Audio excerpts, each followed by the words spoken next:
Of course, my mic is muted once again. We should be good now. Hey, Arabelle. K&R Destinations. MelNetteLivingFreeZipCodeless. Roy and Becky's Travels. Hello, hello. We also have Lucky Dog Productions moderator Sue in here. So hello, hello. Sorry, I started out muted. I do that all the time. There is this mic that I have, and on this side, there's a button. And I always forget to hit that button, and it mutes me. So I'm sorry.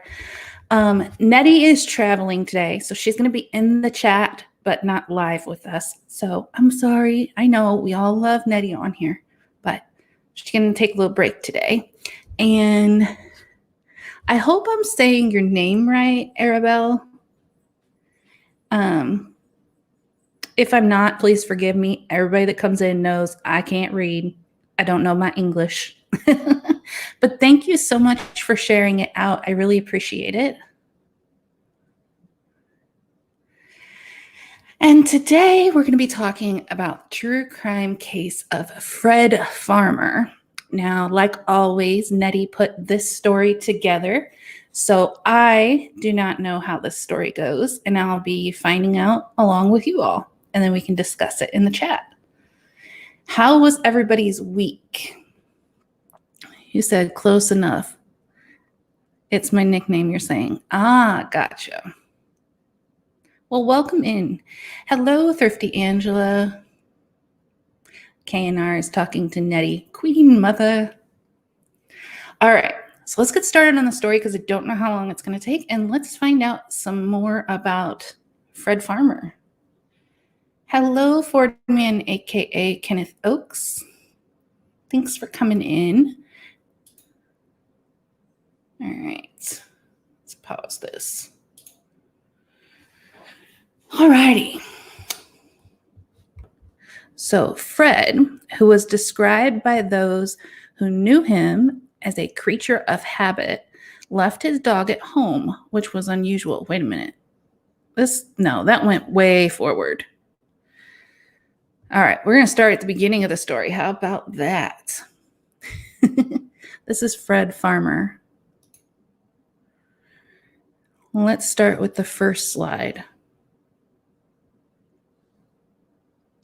Just days before Thanksgiving 2019, Fred Farmer, a retired auto worker and father of 3 grown children, announced that he was going on a hunting trip in Versailles, Indiana, with a group of friends who were unfamiliar to his loved ones.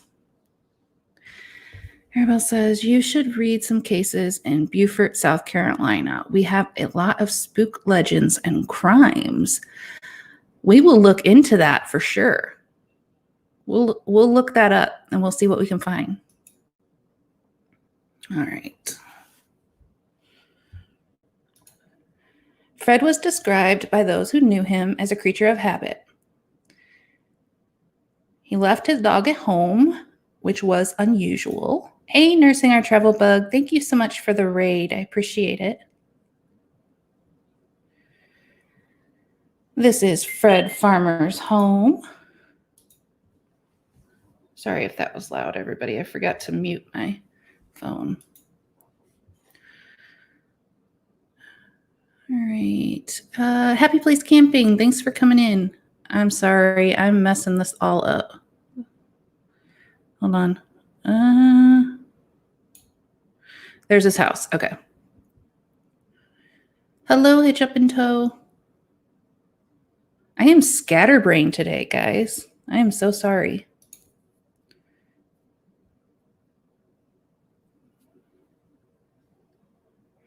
Thanksgiving had come and gone with no sign of Fred.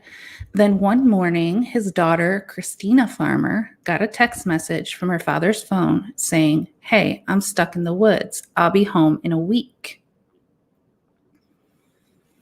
Who says I'm stuck in the woods and just like, don't worry about me? That's a little strange. I I doubt it was him texting from his phone.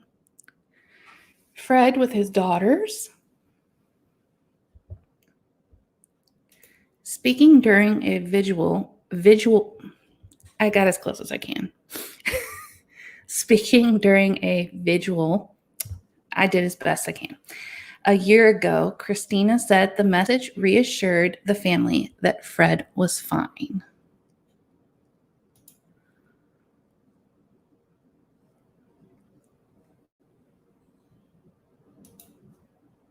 All right, just so I don't feel as silly, are there any words that you all have trouble saying? Like it's a word that you try, but you just can't get it. Let me know in the chat. Hello, She-Devil Adventures. Welcome to the chat. All right. But as more time passed and Fred failed to return from his trip, loved ones were struck by the realization that the text messages were written in a style that was not typical for Fred. They used proper pronunciation and contained emojis and looked nothing like his past text composed with the phone's talk-to-text feature. A lot of people use that talk-to-text feature, and it sends, the weirdest message. You can really tell when someone's using talk-to-text. Hey, full-time dream.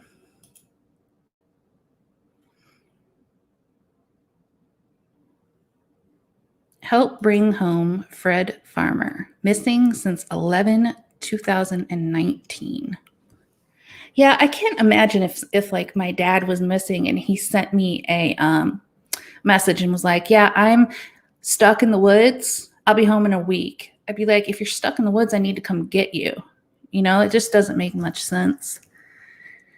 Thrifty Angela says, peripheral. Oh, now I'm struggling with it. Peripheral vision. I got close. That's not the word that exactly, but it's close, right? Peripheral vision. I don't know. That is one I would struggle with also. All right.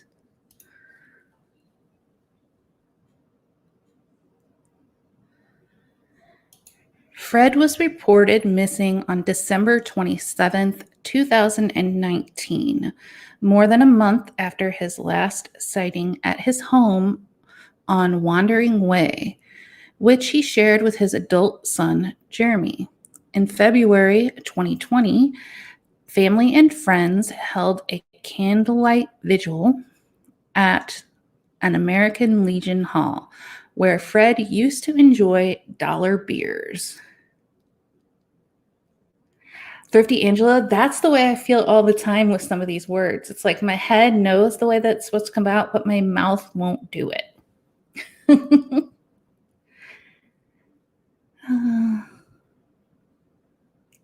Okay. I think that's nerves too. Like my nerves get kicking and I know how to say things, but the nerves take over. Tommy Travel says, yes, talk to text makes it seem like you're picking up boobs when you're picking up booze. Hey, Tommy, thanks for coming in. A video from the event showed Jeremy Farmer sitting at a table with a blank stare. Somebody knows my dad and knows what happened, Christina Farmer said at the visual. I'm just waiting to find out who did something. Nursing on a Travel Bug said, nerves definitely make me tongue-tied. Yeah, and I've been doing these live streams for a while now, but if I like I missed 3 weeks and then I came back last week. So it'll take me like 3 weeks to get back into the swing of things where I'm not as nervous, which is so strange because I've been doing these live streams for a while. You think I wouldn't be nervous anymore, but I still am. All right.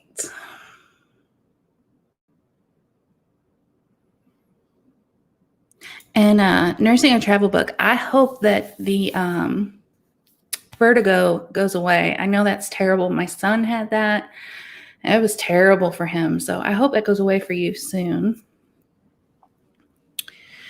And I will have an announcement here in a little bit about Mansion Mom, and I am probably going to find a way to pin her PayPal again. Actually, I'll just talk about it real quick. Everyone that knows Nomadic Hippie probably knows Mansion Mom. She runs the bed and breakfast in Metropolis, Illinois. And her husband is sick right now, and a lot is going on. So if anyone would like to help in any kind of way, I'm going to drop her PayPal in here in just a little bit. Or if one of my mods could go to last week's live stream and copy the PayPal link, that would be great too. All right, Shannon Craft says, I'm cooking on the Blackstone while listening. Thank you, thank you. All right. So this is Jeremy Farmer. He's the one that was staring, a blank stare.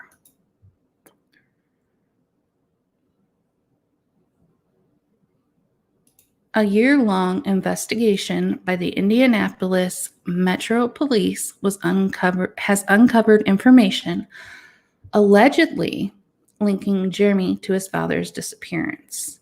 Oh, I don't like it when it's kids. I don't like it when the kids do something to the parent or the parent does something to the kids. Can't handle it. All right. According to an arrest affidavit cited by the Washington Post, Fred's cell phone never left Indianapolis and was turned off on January 2020. Hello, Linda Barker. Welcome back, Roy and Becky's Travels.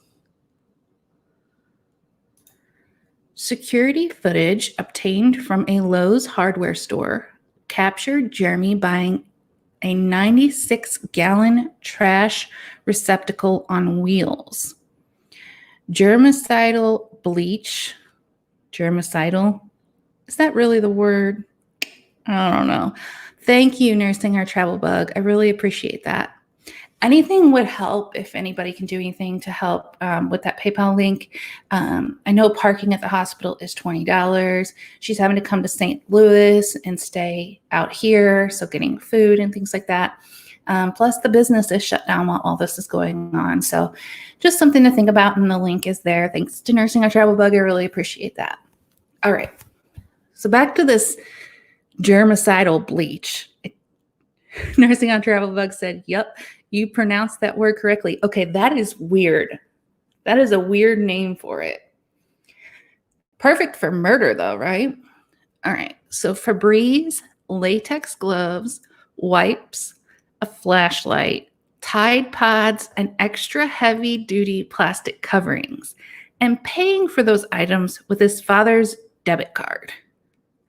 What? Okay, now come on. I'm not a murderer. Y'all are not murderers, I hope. I never know. Just saying. But if you were going to commit a murder, would you use the dead man's, your father, if you killed your father, would you use his debit card to go buy all your murder supplies? I mean, that right there just screams dumb criminal. I don't know. All right. This is all alleged, though, so far. Linda Parker says, it's looking bad for Jeremy. Yeah, definitely looking bad. Nursing Our Travel Bug said, not very intelligent. No. Some of these people, it's just like, really? All right. Information obtained from Fred Farmer's bank revealed that his son had repeatedly tried to steal money from him, including by posing as his dad to open a new account to get a $200 cash advance, according to the records. Okay, so not only did he go buy all these supplies, murder supplies, on his dad's debit card, but he's also tried stealing money in the past too. How did he not think this was just going to link right back to him? Allegedly him. I don't know. Okay, following Fred's disappearance, his bank cards continued to be used at stores, restaurants, and bars, ultimately racking up more than $5,000 worth of charges. I mean, that's the first thing on CSI they talk about is checking to see if the bank cards have been used. Every cop TV show does that first thing. Nursing a travel book said he did not think this through, or he just did do it. I don't know. You gotta be not very bright to be walking around using the cards, though. Like, a really not very bright.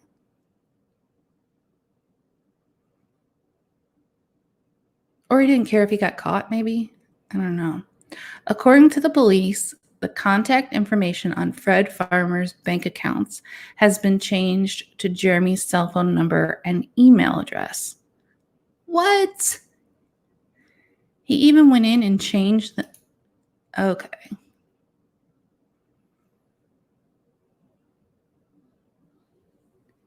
In the course of the investigation, police said 2 people have come forward claiming that Jeremy had bragged about shooting his father twice in the head and hiding his body in a freezer. Oh no. Oh no. The affidavit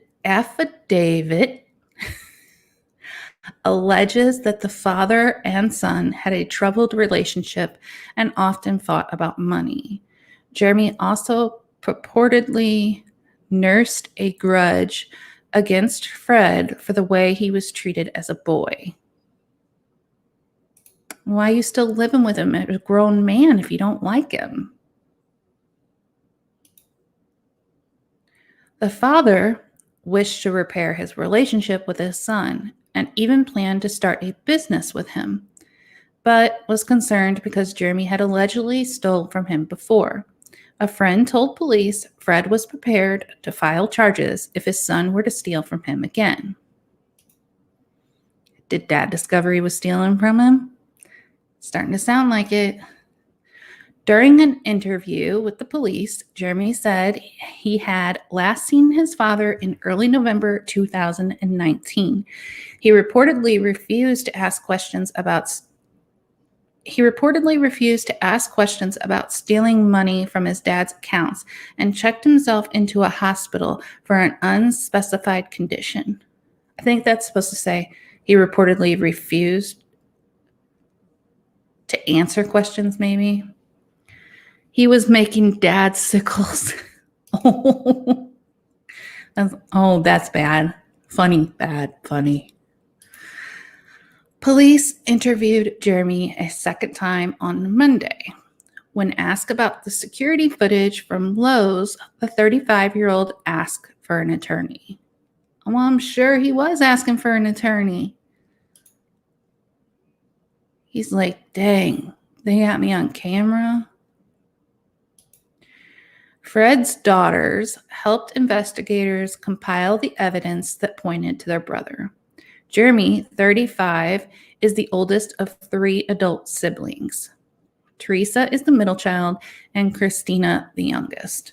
Can you imagine your brother does something like that to your father, and you don't even get time to grieve because you're too busy trying to help get your brother convicted? Oh man, that's so messed up. Linda Barker, you are 100% correct on that one.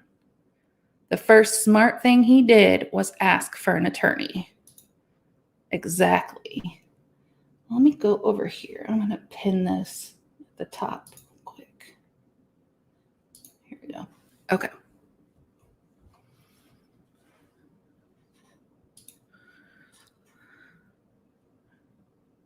I can't imagine though being his family and having to work a case against your brother and not be able to grieve your dad, though. That would be terrible. Following Jeremy's arrest, his sisters, Tricia and Christina Farmer, together released a statement on Facebook that read, in part, "Justice is what our father deserves, but we are all very sad that we have lost our father and now our brother. A wedge has been placed in our family, and only God can heal our hearts. Thrifty Angela said he knew he was in trouble. The cops were closing in. Yeah, it seems to me like he was just like, well, whatever trouble I get in, because like, I find it hard to believe that he didn't know they could track the credit cards, debit cards. And he used them multiple times. Not like he went and used it once. It's so unbelievable, said Teresa Farmer. It's so unreal. I just don't understand why, how, why it has to be us. This is really only stuff that you see on TV. And for us to actually live it, I don't know how to process it. All right, bye, Happy Place. Thanks for coming in. Yeah, I don't know. Would you ever be able to fully process something like that? I don't know. That would be hard. You grew up with your brother. Your dad raised you, and then your brother, I don't know. I don't know how you would process that. This is our family, said Christina Farmer. This is our life. This is not easy for us to process. We know we wanted justice for our dad. Unfortunately, it brought a lot of sadness to our family too.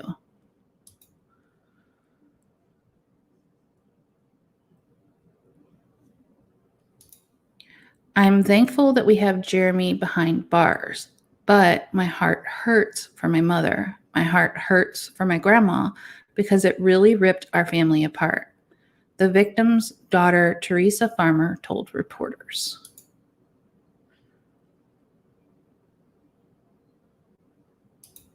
Jeremy Farmer is charged with murdering his father, Fred Farmer. His body has never been found.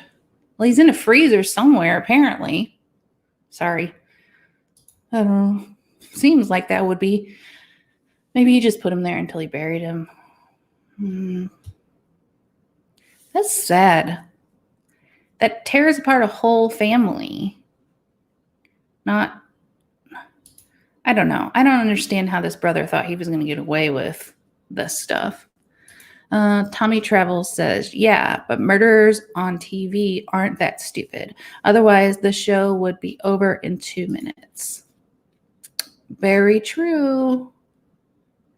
Well, even like real life criminals now are getting to be so smart, because a lot of the true crime cases that you watch, they can't get a full conviction unless they have DNA and like blood, or if they have an actual body.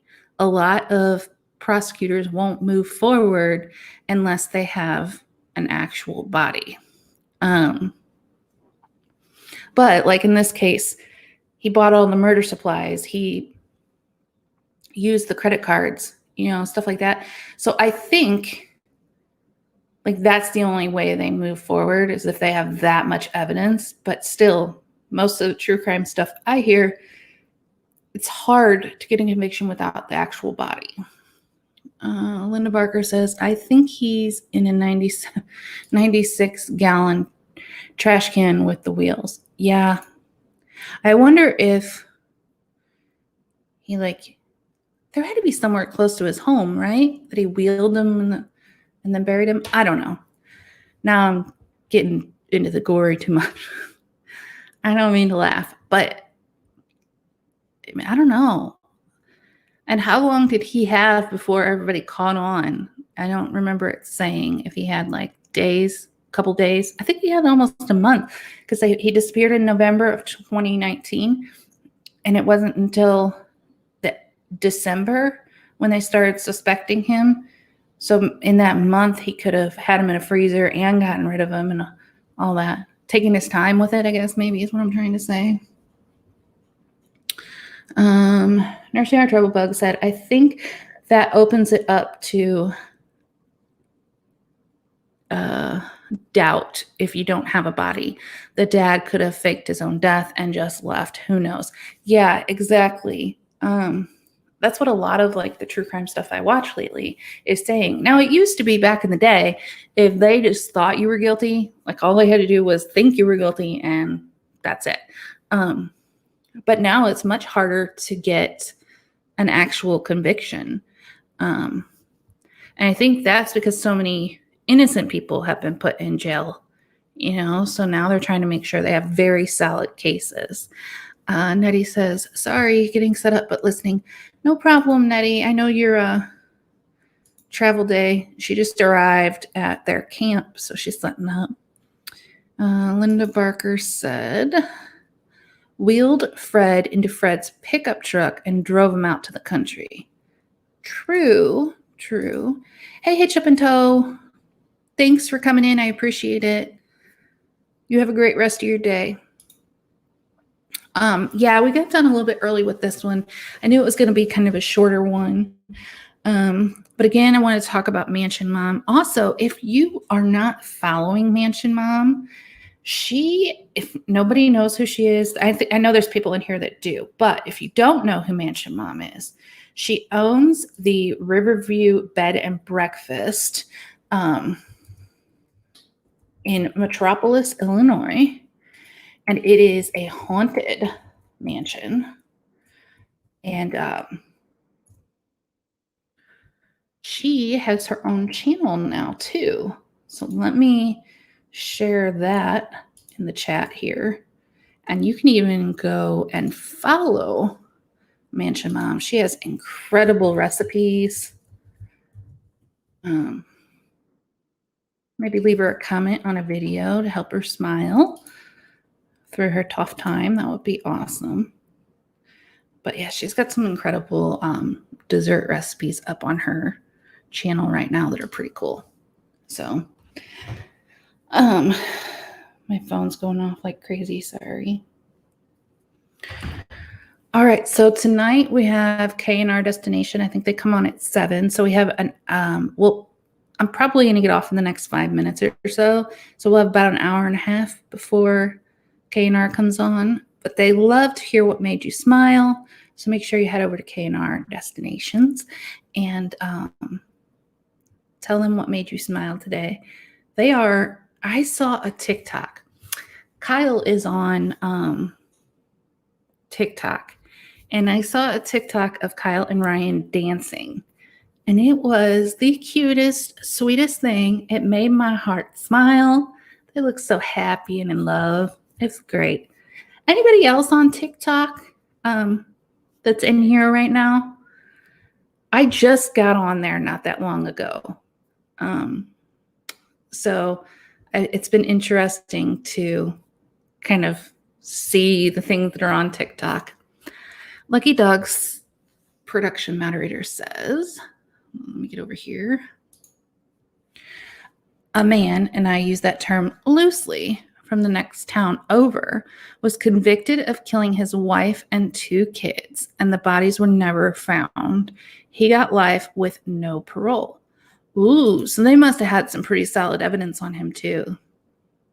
Man, that's terrible. His wife and his 2 kids. Wow. All right. Tammy Travel says, by the way, on another note, I'm pretty jealous that Hippie got to have lunch with you and I didn't. Oops, gotta go. I'm buying a 96-gallon trash bin. Tommy, I am upset that happened too. I really wanted to get together with you when you were in town. So we're going to have to make that happen. But yeah, I had to wake Hippie up when I went to Metropolis this week. I went yesterday. And I had to wake Hippie up because he was sleeping in his truck in Metropolis. And I was like, I'm here and you're here. We need to have some lunch. So Thrifty Angela is on TikTok.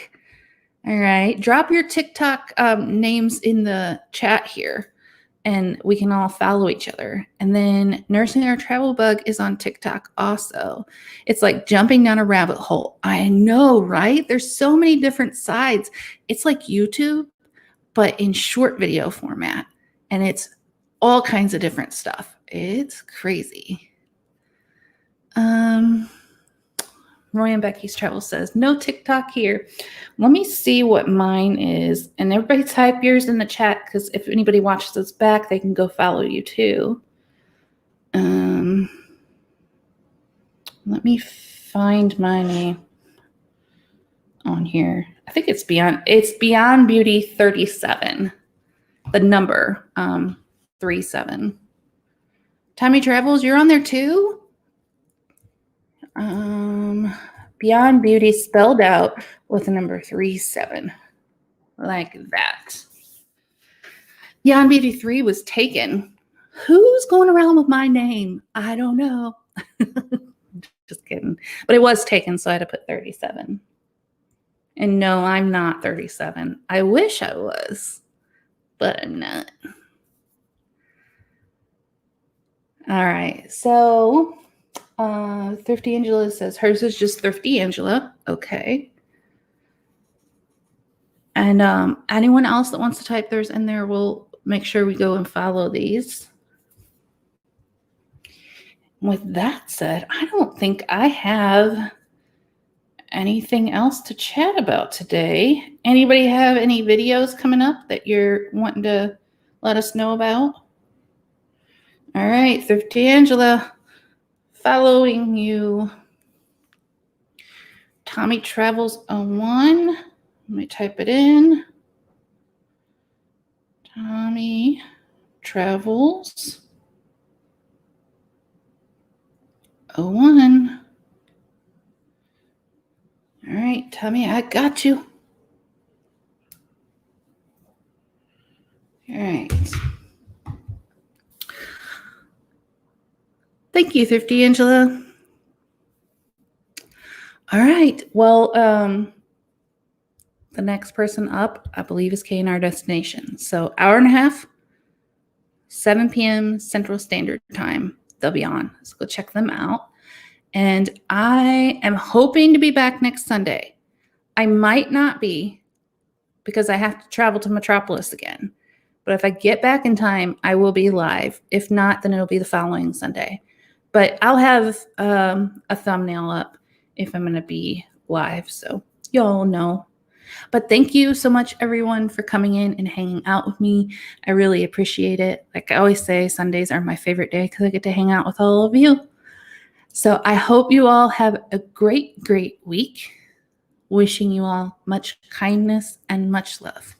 Bye for now.